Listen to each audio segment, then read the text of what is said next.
అందరికీ నమస్కారం. నేను మీ గోపాల్ అయ్యంగార్. శ్రీమతి రామానుజాయ నమః.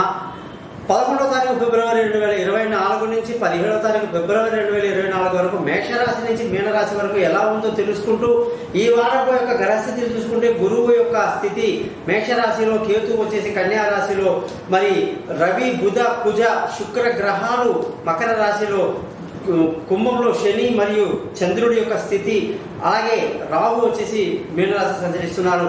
దీన్ని బట్టి మనం ఈ 12 రాశులకు ఎలా ఉందో తెలుసుకుందాం. అలాగే ఈ వారం యొక్క స్థితిగా చూసుకుంటే ఆదివారం నుంచి శనివారం వరకు శతభిష నక్షత్రం నుంచి కృత్తికా నక్షత్రం వరకు, విద్యా తిథి నుంచి దశమి తిథి వరకు, ఇవన్నీ కూడా పెద్దవాళ్ళకి ఏమైనా మనం కార్యాలు కర్మలు చేయడానికి కూడా ఉపయోగపడడానికి కోసం చెప్పడం జరిగిందనమాట.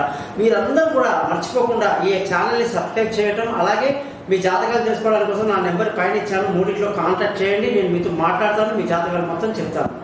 ధనుసు రాశి వాళ్ళందరికీ కూడా ఈ వారంలో సూర్యగ్రహం యొక్క మార్పు అదృష్టాన్ని లాగేస్తుంది.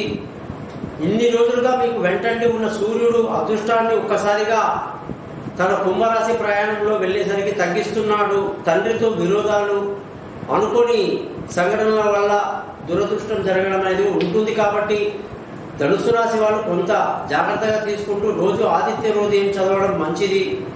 ధన ఆదాయం బాగుంటుంది, మంచి అనేక విధాలుగా ధన సంపాదన ఉంటుంది. బంధువుల చేతుల సహాయ సహకారాలు బాగుంటాయి. మానసిక ధైర్యం బాగుంటుంది. విలువైన వస్తువులు, భూములు, వాహనాలు, ఇళ్ళు కొనడానికి ఎంతో అనుకూలంగా ఉంది. సంతానం విషయంలో కూడా ఎంతో సంతోషంగా ఉంటారు. వాళ్ళ చదువుల విషయంలో కానివ్వండి, వాళ్ళ యొక్క విదేశీయానాల విషయంలో కానీ సంతోషంగా ఉంటారని చెప్పాలి. తెలివైన నిర్ణయాలు తీసుకుంటారు. ఆరోగ్యం పట్ల శ్రద్ధ వహించాలి. భార్యాభర్తల మధ్య చక్కటి సైవిత కలిగి చాలా బాగుంటారు. వివాహం కాని వాళ్ళకు వివాహం కుదురుతుంది. అదృష్టంగానే చూసుకుంటే చెప్పాను మీకు ఆల్రెడీ, సూర్యుడి యొక్క మార్పు తగ్గిస్తుందని. ఉద్యోగస్తులందరికీ కూడా చాలా బాగుంది.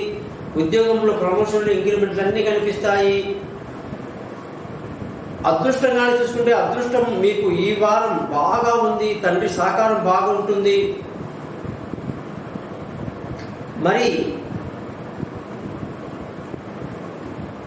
ఉద్యోగస్తులకు ప్రమోషన్లు, ఇంక్రిమెంట్లు బాగున్నాయి. వ్యాపారస్తులందరూ కూడా మంచి లాభాలు ఉంటాయని చెప్పి మీకు నేను చెప్పడం జరిగింది.